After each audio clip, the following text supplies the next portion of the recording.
नमस्कार, एक बार फिर आपका स्वागत है हमारे चैनल पर। राष्ट्रपिता महात्मा गांधी की आज पुण्यतिथि है। 30 जनवरी 1948 को गोली मारकर उनकी हत्या कर दी गई थी और नाथूराम गोडसे ने प्रार्थना स्थल पर बापू के सीने में कई एक के बाद एक गोलियां दाग दी थी, जिससे वहीं पर उनकी मृत्यु हो गई थी। और महात्मा गांधी की हत्या के मुकदमे में नाथूराम गोडसे सहित 8 लोगों को आरोपी बनाया गया। इन 8 लोगों में से 3 आरोपियां शंकर किश्तियां, दिगंबर बड़गे, विनायक दामोदर सावरकर में से दिगंबर बड़गे को सरकारी गवाह बनाने के कारण उन्हें बरी कर दिया गया और शंकर किश्तिया को उच्च न्यायालय में अपील करने पर माफ़ कर दिया गया और सावरकर के खिलाफ कोई सबूत नहीं मिलने की वजह से अदालत ने जुर्म से मुक्त कर दिया।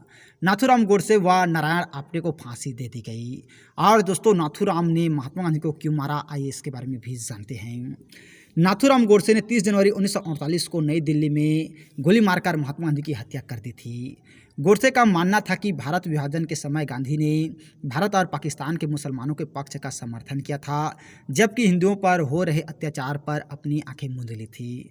और गोडसे जी ने नारायण आप्टे और 6 लोगों के साथ मिलकर इस हत्याकांड की योजना बनाई थी और 1 वर्ष से अधिक चले मुकदमा के बाद 8 नवंबर 1949 को उससे मृत्युदंड दिया गया।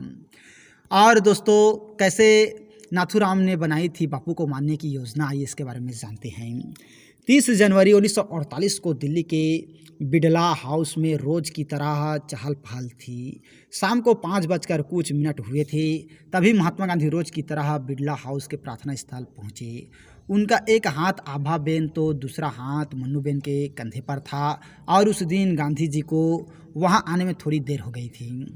गांधी जी जब बिड़ला हाउस पहुंचे तब उन्हें गुरबचन सिंह ले आए और गांधी जी अंदर प्रार्थना स्थल की तरफ चले गए और गांधी जी ने फिर अपने दोनों हाथ जोड़े और भीड़ का अभिवादन किया।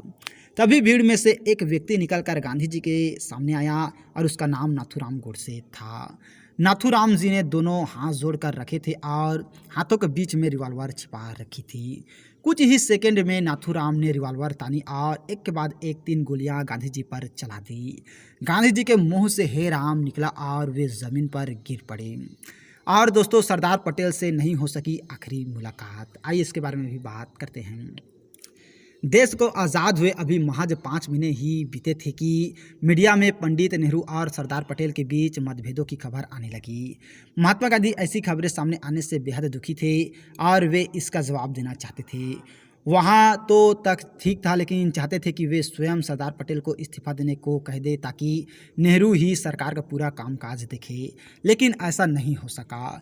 उन्होंने 30 जनवरी 1948 को पटेल को बातचीत के लिए 4 बजे शाम को बुलाया और प्रार्थना खत्म होने के बाद इस मसले पर बातचीत करने को कहा, लेकिन नियति को यह मंजूर नहीं था और पटेल अपनी बेटी मणिबेन के साथ तय समय पर महात्मा गांधी से मिलने भी पहुंचे, लेकिन उससे पहले ही उनकी हत्या कर दी गई। और दोस्तों, आज भले ही महात्मा गांधी हमारे बीच नहीं हैं, लेकिन उन्होंने जो देश को योगदान दिए हैं, जिन्हें हम चाहकर भी नहीं भूल पाएंगे।